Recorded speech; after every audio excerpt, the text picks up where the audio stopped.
Olá!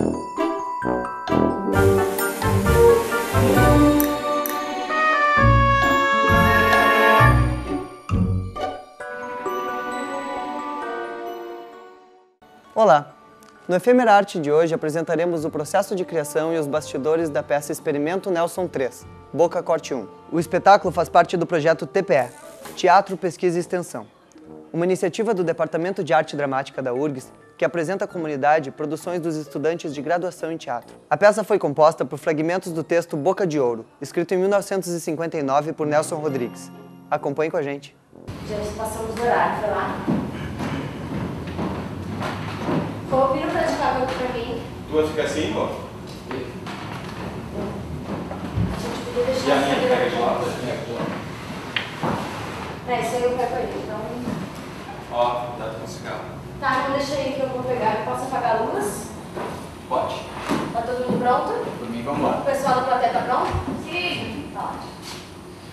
Esse é um exercício que surgiu numa cadeira do DAD. E a proposta era trabalhar esse texto já. E então, dentro da ideia de trabalhar esse texto, a gente queria fazer, já tínhamos nós três, já formamos o grupo antes de escolher o trecho, e a gente escolheu um trecho que melhor se adequasse a um trio, que é, na verdade, a cena final. E depois a gente foi desenvolvendo, como a gente já tinha feito a cena final do primeiro ato, daí desenvolvemos todo o primeiro ato. Boca de Ouro morreu e na realidade ela é contada de três formas diferentes pela Guigui, pela ex-amante do Boca de Ouro.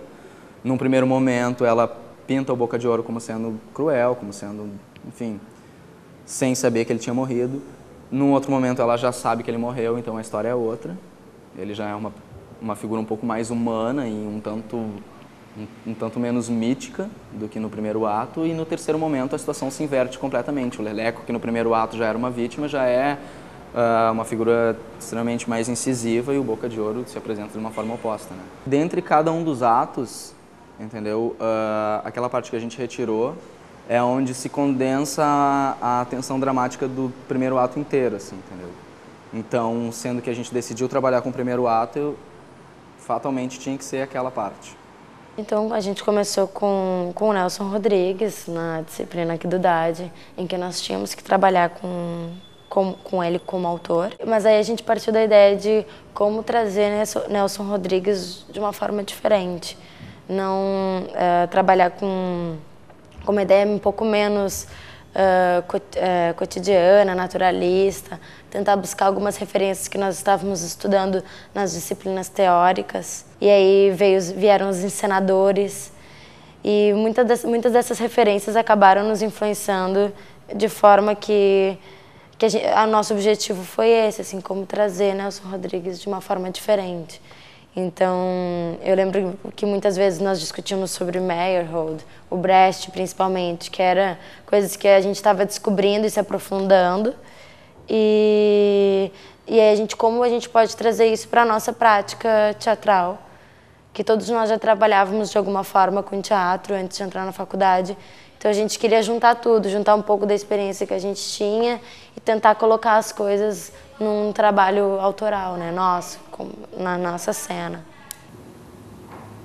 Eu não quero.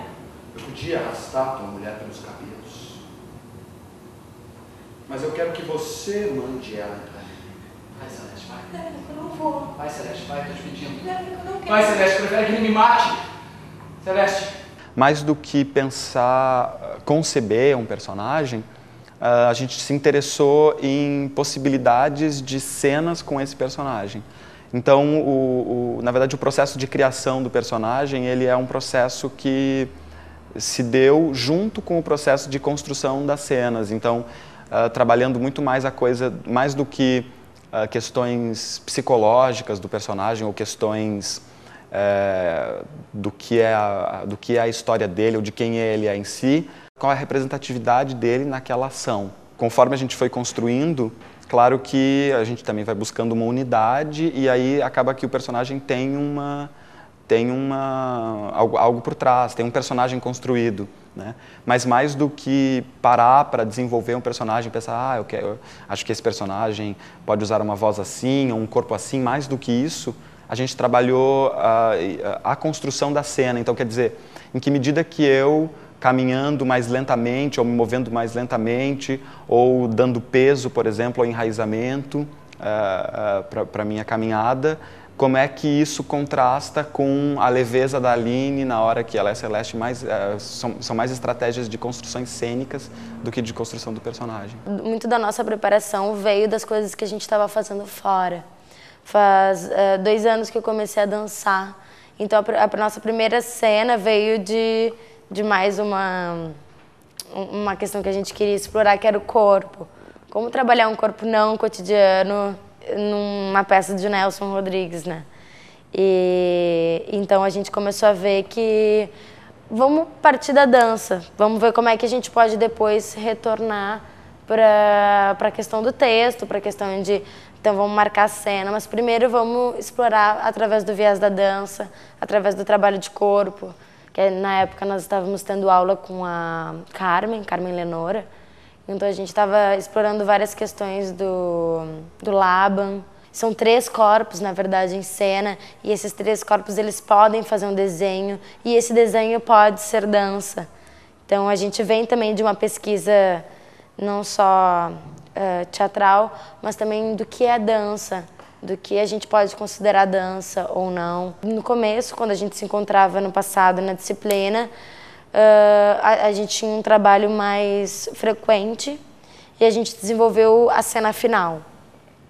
Esse ano, como nós não estávamos envolvidos com a faculdade e não estávamos nos encontrando durante todos os dias da semana, a gente resolveu fazer um encontro por semana, em que no começo foram encontros mais, como que eu posso dizer, organizadores, assim, de como que a gente vai continuar, o que a gente quer fazer mais, a gente vai desenvolver esse ato, a gente vai fazer o espetáculo inteiro, o que a gente vai fazer? Inicialmente, a gente não começou com a ideia de dirigir, porque o trabalho é um trabalho na disciplina e geralmente não tem um diretor. Então, o que a gente tem são atores tendo ideias de uma cena. Só que quando a gente resolveu continuar o trabalho, a gente optou por essa ideia de encararmos isso como uma direção. E o que a gente procurou fazer foi uma espécie de distinção entre o tipo de pensamento que se volta para o trabalho. Um pensamento explorando as questões da encenação, quer dizer, a gente pensando em que caráter que uma linguagem estava se estabelecendo das coisas que a gente fazia e quais rumos seguir a partir dali. E outra parte, a atuação, que ia se desenvolvendo depois a partir dessas premissas da encenação que a gente tinha discutido coletivamente. Mas mais importante do que se autodirigir, eu acho que no nosso trabalho é essa direção que é compartilhada, né? Porque, claro, tem essa coisa da autodireção, mas como eu sou diretor, mas a Aline e o Rosseno também são diretores, então muitas vezes tinha essa questão de eles me dirigirem um pouco e eu dirigir a eles. Ao contrário do que eu esperava em qualquer direção compartilhada com mais de 2 pessoas, assim, deu certo. E dá certo, sabe? Realmente acho que a gente conseguiu atingir um nível de maturidade artística onde existia um diálogo muito aberto, entendeu? E realmente ninguém se sobrepôs em nenhum momento. Eu realmente não acreditava nisso, sabe? Uma peça sendo dirigida a 3 mãos, achava que, cara, não é possível, entendeu? Vai chegar um momento em que alguém vai arrancar os cabelos, sabe? Mas não, na realidade não. Sempre surgiu uma proposta minha, o Paulo incrementava e a Aline arrematava, ou de outra forma surgia uma proposta do Paulo e a gente podava e acomodava e foi se construindo assim.